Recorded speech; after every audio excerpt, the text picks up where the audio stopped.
Olá, eu sou Jairo La Rosa, estou em Vila Velha, Espírito Santo, e gostaria de falar hoje, especialmente para as pessoas que nós estamos, vamos dizer, discipulando, falando de Jesus, dando exemplos, vivendo a palavra, né? Há diversas coisas que podemos fazer em relação a pessoas que a gente quer bem. A nossa intenção aqui não é o convencimento, não é que a pessoa mude de religião, necessariamente não é isso. Por exemplo, Paulo, quando prega aos gregos, ele o faz com muita propriedade, porque ele falava 4 idiomas, foi criado em toda a ciência, apesar de ser um rabino, falava grego, conhecia a cultura grega que convivia com a cultura romana naquela época. Mas ele usa essa palavra exatamente no sentido de trazer a realidade de Cristo para um mundo que tinha deuses no plural, um mundo altamente permissivo, imoral. Então ele faz isso lá. E a última ordem de Cristo, né? Ele já estava ressurreto, comunicando-se com várias pessoas e aproximadamente 500 delas estavam quando ele subiu ao céu definitivamente. Ele diz: ide por todo o mundo e pregai o Evangelho. Um dos riscos da gente enxergar o mundo exclusivamente através da internet é que nós estamos enxergando o mundo com os óculos das grandes corporações financeiras, de comunicação, de entretenimento, ou mesmo a indústria tecnológica e inteligência artificial. Tudo isso faz parte de um mundo caído. Como todas as coisas, desde Adão e Eva, o ser humano é um ser pecador caído. E o que acontece nesse aspecto? Eu nem quero trazer aqui uma teoria da conspiração. Eu quero trazer aqui o fato da conspiração. Apesar de estar derrotado, né, de uma maneira eterna e definitiva, o nosso inimigo ele é muito inteligente, oportunista, covarde. E ele naturalmente vai usar tudo o que está na mão dele para nos levar para longe de Deus, para longe de Cristo. Quando Jesus é tentado depois do batismo, ele vai para o deserto, fica 40 dias lá, sem comida, sem água, sem companhia.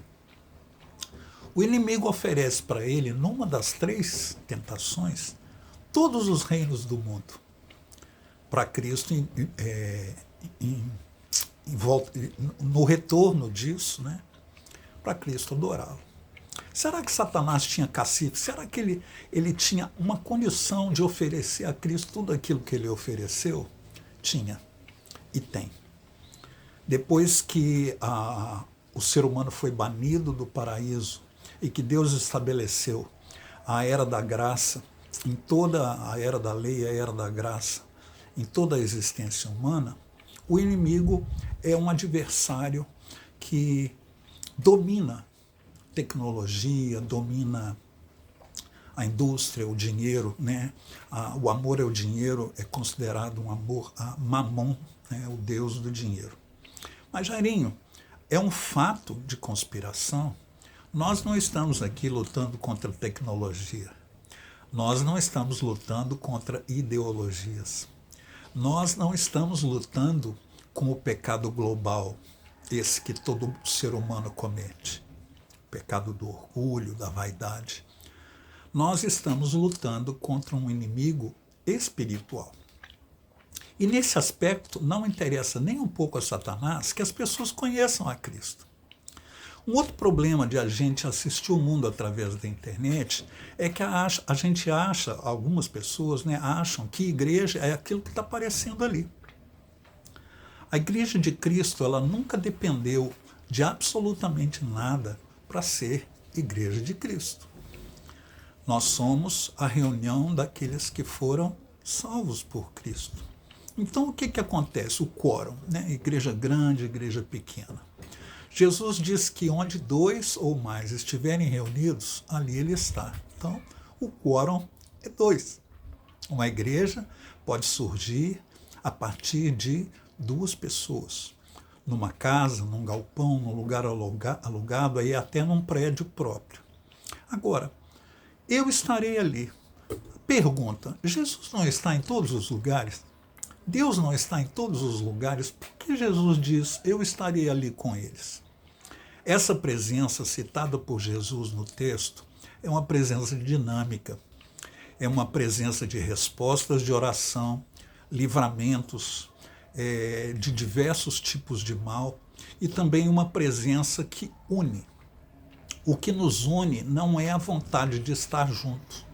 O que nos une também não é a disposição de perdoar, uma disposição humana. O que nos une é Cristo. Quanto mais perto de Cristo e da sua palavra, mais unidos estaremos uns aos outros. Porque o objeto da união é Cristo e não o ser humano. Muitas coisas podem ser feitas com a união humana. Um exemplo é a Torre de Babel. Lá em Gênesis, Deus dá a primeira ordem a Adão e Eva: crescei, multiplicai-vos e enchei a terra. A primeira ordem que Deus dá ao casal é que tenha relações e tenha filhos, muitos filhos, e que esses filhos viajem para vários lugares, se mudem para vários lugares, para que então o mundo seja povoado com aquele que é a glória da criação, que é o ser humano. Lá no capítulo 9, um monte de pessoas, talvez ricas, importantes ou que tinham autoridade, resolvem fazer o oposto. Não, nós não vamos nos espalhar. Nós vamos nos ajuntar, fazer uma torre que chega até o céu para que sejamos famosos, para que não sejamos dispersados. Então, olha o reconhecimento da unidade em termos humanos. A Trindade olha lá de cima e conversa entre si, dizendo: vamos ver o que os homens estão fazendo.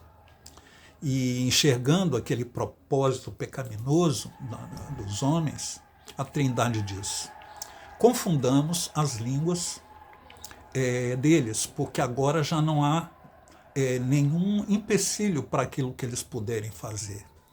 Olha só, o próprio Deus reconhecendo que quando pessoas se unem, é muito provável que elas consigam fazer aquilo que elas querem. Tá bom, mas e a unidade em Cristo? Esse é um fator que sempre foi muito debatido e muito sensível para os cristãos. A unidade. Temos hoje milhares de denominações. Até mesmo dentro da Igreja Católica existem várias partes, vários estilos, vários modos, várias teologias, várias ideologias que também provocam suas divisões e subdivisões. A unidade do corpo é algo que, apesar de misterioso, é possível, porque é uma ordem. Sejam unidos de alma, que haja um mesmo pensamento. Deus está querendo uniformizar a gente? Não. Ele está querendo unir. Numa igreja, pessoas de diferentes procedências, temperamentos, níveis de vida, níveis de escolaridade, crianças, bebês, idosos. Nada haveria de mais diverso do que a congregação de cristãos. Então, qual que é a maneira de chegar à unidade? Celebrando as semelhanças e não as diferenças. Muito tempo se gasta, eu acompanho algumas coisas no YouTube, nas redes, muito tempo se gasta reagindo, provocando, respondendo, criticando, menosprezando, criando impacto em cima de coisas que não têm o menor valor. Então, é preciso tomar cuidado para que a gente não entenda a unidade como algo que é formulado a partir de disposições humanas. Isso não vai dar certo em termos de unidade do corpo, não. Jesus não vem buscar 2 noivas, 10 noivas, 1000 noivas. Ele vem buscar uma. A pátria celestial não é para vários povos, apesar de todos eles estarem representados ali. A pátria celestial é para um só povo, uma cidade onde Jesus é o prefeito. Então, a unidade ela precisa ser buscada a partir do meu coração, mas ela também precisa ser vivenciada no coletivo. Aí nós temos um outro desafio, que são os nossos problemas de relacionamento. É fácil amar gente boazinha, gente que te ama, gente querida, gente, como diz hoje, né, fofa. É fácil. Só que isso é praticamente um troco do amor que a gente recebe. A gente dá o amor que a gente recebe, né? Então, por exemplo, o Jorge Camargo fala do amor que é uma resposta a um outro amor, né? Agora, o amor de Deus é um amor incondicional. Aí nós temos dois desafios. Amar pessoas de quem a gente não gosta, né? E amar pessoas a ponto de trabalhar juntos a vida toda, consertando os problemas, perdoando e sendo perdoado. A unidade do corpo, ela precisa ser buscada na oração, na palavra, na convivência. E não tem jeito, já falei aqui, a salvação ela é individual. Cada um precisa chegar de joelhos diante do Pai, confessando Jesus como Senhor e Salvador. Mas a partir do momento que somos salvos, aí o Evangelho é algo coletivo. Imagine você tomando a ceia sozinho. Você serve, você pega, você come, bebe. Isso não existe. Imagine você se auto-batizando, né? Você mesmo pega água ou pega um tanque de água e se batiza. Não tem jeito. Imagine você atuando no mundo, tanto na evangelização quanto no cuidado dos pobres. Imagine você fazendo isso sozinho. Não existe. Nesse exato momento, estou aqui orando por um irmão muito querido do outro lado do planeta, que luta há mais de 25 anos para pregar o evangelho num país extremamente difícil. Nesse exato momento, eu oro por um querido pastor que é indígena, trabalhando ali na Amazônia e servindo ceia em lugares que não sei quantas horas de barco, mas não sei quantas horas a pé, para chegar numa tribo que nunca viu um pedaço de pão, nunca viu vinho, nunca viu uma cruz, nunca viu uma nota de dinheiro, mas que estão entregando suas vidas a Cristo. Um pouco mais para o oeste, tem o Peru, onde há várias etnias também que precisam do Evangelho, estão recebendo o Evangelho. A etnia Araúna recebeu a Bíblia toda impressa, traduzida para a língua deles. Foi uma festa, um negócio maravilhoso. Somos um com eles. Talvez, muito certamente, eu nunca vou vê-los antes do arrebatamento. Mas lá sim, pessoas de toda tribo, língua, povo, nação, estarão diante do Cordeiro adorando. E por que isso é possível? Porque todos têm uma unidade, uma característica única e comum. Cristo Jesus. Igreja não é prédio, igreja não é logomarca, igreja não é site, igreja não é dinheiro, igreja não é poder político. Jesus não depôs o Império Romano, Jesus não tirou César do trono, Jesus pagou o imposto. Mesmo sendo Deus, se submeteu a tudo por amor a nós. Pensa que ele podia sair da cruz? Claro, ele é Deus. Mas por que ele escolheu ir até o fim e depois ressuscitar? Por sua causa, por minha causa. Por quê? Ele quer que todos nós sejamos um com ele. Você está precisando pedir perdão para alguém? Você está precisando procurar alguém para colocar a sua queixa, a sua dor, para que haja perdão, para que haja conserto? Uma pesquisa feita nos anos 2000 determinou que só em determinada denominação onde foi feita a pesquisa, 96% das pessoas que mudam de igreja local é por problemas de relacionamento. O restante fica por conta de mudança de domicílio, mudança ministerial, falecimento.